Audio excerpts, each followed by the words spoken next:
बिस्मिल्लाहिर्रहमानिर्रहीम अस्सलाम वालेकुम नाज़रीन किराम। आज है 6 नवंबर साल 2025 और मैं हूं मोहम्मद आशिर गोंदल और आप देख रहे हैं मेरा फेसबुक और यूट्यूब चैनल।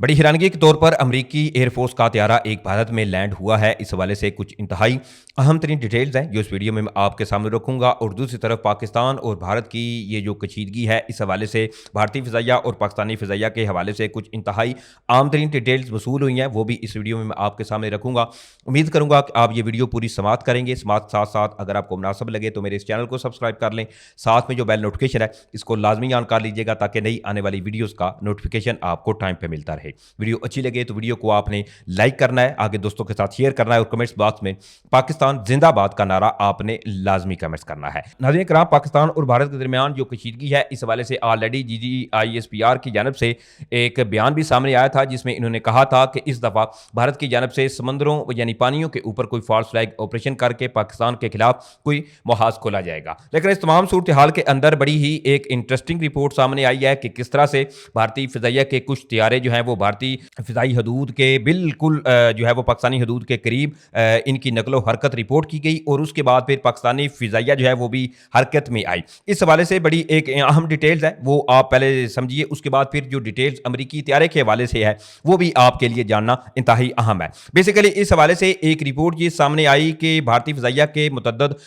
जो त्यारे थे, इसके अलावा इनके गनशिप जो हेलीकॉप्टर्स हैं, इनकी गैर मामूली जो नकल हरकत है वो रिपोर्ट की गई है और जिसमें ये तफसीलात सामने आई हैं कि इनके मुख्तलिफ फ़िज़ाइया के जो त्यारे थे वो चंडीगढ़, इसके अलावा जलंधर, इसके अलावा जम्मू, बेसिकली जम्मू, क्योंकि कल भारतीय फ़ौज के साथ वहाँ पर मुजाहिदीन के साथ इनकी झड़प भी हुई थी जिसमें कुछ तफसीलात सामने आई थी कि 12 के करीब जो भारतीय फ़ौजी थे इनके हलाक होने की तफसीलात सामने आई। तो इस तमाम सूरत हाल के अंदर भारतीय फ़िज़ाइया की बिल्कुल पाकिस्तानी बार्डर के करीब मुख्तलिफ किस्म की गैर मामूली जो नकल हरकत है वो रिपोर्ट की गई। तो इसके फ़ौरन बाद पाकिस्तानी फ़िज़ाइया जो है वो भी अल्हम्दुलिल्लाह, चूँकि हमारी पाक फ़िज़ाइया इसके अलावा दीगर फोर्सेज जो हैं वो मुकम्मल तौर पर हाई अलर्ट हैं और इस तमाम सूरत हाल के अंदर पाकिस्तानी फ़िज़ाइया के ये तैयारे हैं इनकी भी बिल्कुल भारतीय सरहद के करीब पेट्रोलिंग के हवाले से तफसीलात जो है वो सामने आई हैं। क्योंकि भारत जो है वो बेसिकली अब जहाँ अब ये नहीं कह सकते कि सिर्फ समुद्रों के ऊपर ही खदशात हैं। भारत कुछ कहीं ना कहीं से जहाँ से भी इनको मौका मिलेगा तो ये वहाँ से पाकिस्तान के खिलाफ कोई ना कोई फ्रंट खोलने की कोशिश ज़रूर करेंगे। क्योंकि आज मजीद जल्दी पर तेल ये डला है कि जहाँ प्रेसिडेंट डोनाल्ड ट्रंप पहले 5 त्यारे इन्होंने जो है वो क्लेम किए, उसके बाद 6, फिर 7, आज उन्होंने ये दावा किया है कि 8 त्यारे जो थे वो डाउन हुए हैं और ये डेफिनेटली भारत के लिए एक बहुत बड़ा जो सदमा है ये उससे कम नहीं है। क्योंकि बारहा प्रेसिडेंट डोनाल्ड ट्रंप जो है वो जहाँ पर यहाँ कोई भी इवेंट हो, जहाँ भी उनको मौका मिलता है, मीडिया इंटरेक्शन हो, तो वो भारत जो इनकी हजीमत हुई थी पाकिस्तान के साथ 9 मई के कॉन्फ्रेंस में, इसको बारहा दोहराते हैं। तो इस पर अब मजीद, क्योंकि अब बिहार इलेक्शन के हवाले से भी दिन जो है वो बिल्कुल करीब आ चुके हैं, तो इस तमाम सूरत हाल के अंदर कतन ये चीज़ें जो है वो इग्नोर नहीं की जा सकती। नाज़रीन किराम, इस तमाम सूरत हाल के अंदर जो अमरीकी एयरफोर्स का एक त्यारा बताया जा रहा है, इसकी बड़ी इंटरेस्टिंगली एक भारत में लैंडिंग हुई है। अब जरा इस चीज़ को समझिए कि ये त्यारा बेसिकली बताया ये जा रहा है कि ये अमेरिकन C-17 ग्लोब मास्टर का, यानी कि एयर फ़िज़ाइया का एक अमेरिकन एयर फ़िज़ाइया का ये C-17 त्यारा है। हुआ ये है कि ये कतर से उड़ान भरता है और कतर से ये उड़ान भर कर जोधपुर, जो भारत की जो एक एयरबेस है, वहां पर इसने लैंडिंग की है। अब इस हवाले से जो इब्तदाई इतलात मसूल हो रही हैं, बताया ये जा रहा है कि इसमें प्रोबेबली जो ड्रोन्स हैं वो फ्राहम किए गए हों अमेरिका की जानब से, या फिर जो दीगर असला है वो फ्राहम किया गया हो अमेरिका की जानब से। क्योंकि अभी हालिया पिछले दिनों ही अमेरिका और भारत का एक 10 साला जो ऑलरेडी एक ये बेसिकली ये मुआहदा था, लेकिन इसमें तखीर की वजह से ये मुआहदा जो है वो तखीर का शिकार था, लेकिन बाद में ये मुआहदा जो है वो फिर से दोनों ममालिक के दरमियान तय पाया। तो अब ये गैर मुसद्दका इतलात जो हैं वो सामने आ रही हैं कि ये जो अमरीकी C-17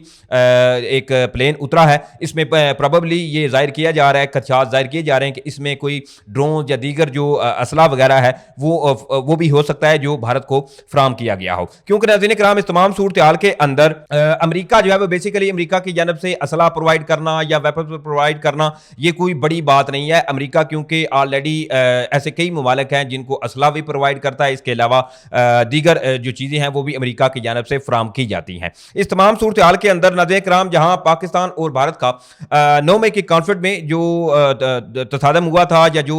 जंग हुई थी 3-4 दिन, जो जंग तो नहीं थी बेसिकली, उस वक्त भी हालात जो हैं वो फिर अंडर कंट्रोल हो गए थे, लेकिन इस तमाम सूरत हाल के अंदर जो भारतीय ड्रोन थे इसके हवाले से अब पाकिस्तान ने बड़ी एक इन्वेंशन की है, जो जैमर गन है वो बनाई है। इसके हवाले से भी आपके लिए ये डिटेल जानना इंतहाई अहम है। बेसिकली ये एक खुदकुश ड्रोन जो है, ये इस हवाले से ये एक जैमिंग गन जो है वो तैयार की गई है। इसका काम यह है कि ये एक तो ये ड्रोन को तकरीबन 1.5 किलोमीटर के फासले पर जो है वो ये ड्रोन को जैम कर सकती है, और इसके साथ साथ जो इसका ऑपरेटिव है या इसका रिमोट कंट्रोल है उसको भी ये आसानी जैम भी कर सकती है। और जैम करने के बाद ये आप पे डिपेंड करता है जो बंदा इस गन को कंट्रोल कर रहा है कि उसने उधर ही उस ड्रोन को नकारा बनाना है या नीचे जो है वो इसकी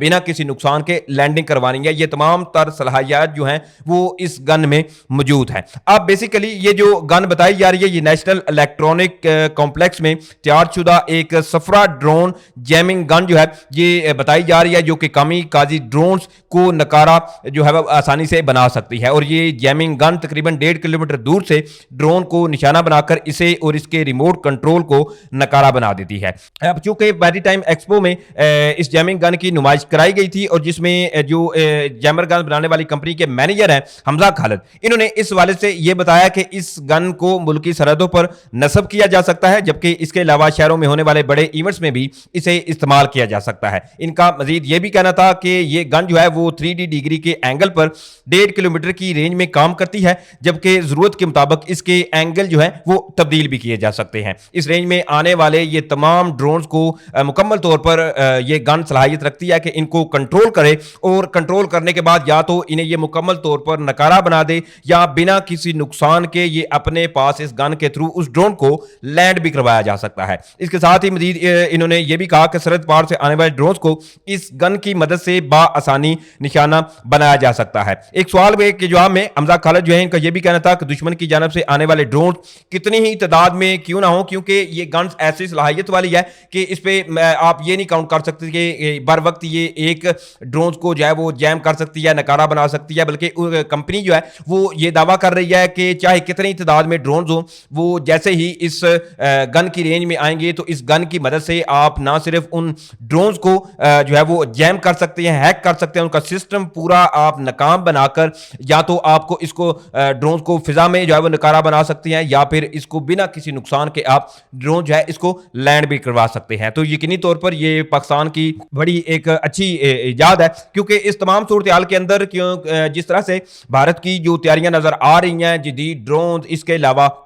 जो तफसीलात सामने आ रही हैं, इस तमाम सूरत हाल के अंदर कतई ये चीज़ें जो हैं वो इग्नोर नहीं की जा सकती कि भारत की जानब से जो है वो ऐसी कोई छेड़खानी नहीं की जाएगी। दूसरी तरफ नज़र कराम जो सदर आसिफ अली जरदारी हैं उनकी शेख तमीम हमद अल सानी जो हैं जो कि कतर के अमीर हैं, इनके साथ 1-on-1 मुलाकात हुई है। ऑलरेडी पाकिस्तान और सऊदी अरेबिया का जो SMDA यानी स्ट्रेटेजिक म्यूचुअल डिफेंस एग्रीमेंट हुआ था, तो अब एक तो ये मुलाकात हुई है और दोनों ममालिक के दरमियान बाहमी ताल्लुकात को मजीद बेहतर बनाने के लिए ये मुलाकातें जो है वो की गई हैं। इसमें जो बड़ी एक अहम चीज ये सामने आई है कि इसमें दोनों ममालिक के सरबराहान जो थे इन्होंने एक तो अपने जो डिफेंस टाइज हैं इनको मजीद बढ़ाने पर जो है वो गौर दिया है, और साथ ही पाकिस्तान और कतर के दरमियान एक बड़ा जो डिफेंस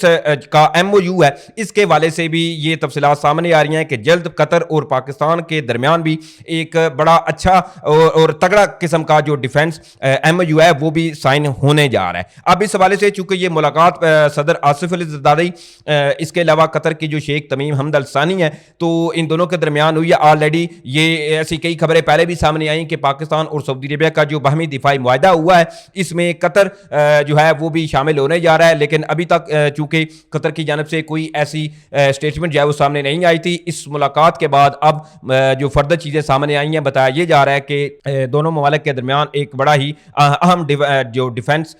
MOU है वो साइन होने के हवाले से तफसीलात जो हैं वो सामने आ रही हैं। बहरहाल ये तमाम तर तफसीलात थी जो मैंने आपके सामने रखी हैं। उम्मीद करूंगा कि आप लोगों को वीडियो अच्छी लगी होगी। अगर वीडियो अच्छी लगी है तो भाई के चैनल को सपोर्ट करने के लिए चैनल को सब्सक्राइब करें, साथ में जो बेल नोटिफिकेशन है इसको लाजमी ऑन कर लीजिएगा ताकि नई आने वाली वीडियोस का नोटिफिकेशन आपको टाइम पे मिलता रहे। वीडियो अच्छी लगे तो वीडियो को आपने लाइक करना है, आगे दोस्तों के साथ शेयर भी करना है। मुझे इजाजत दें, इंशाल्लाह फिर मिलेंगे। पाकिस्तान जिंदाबाद।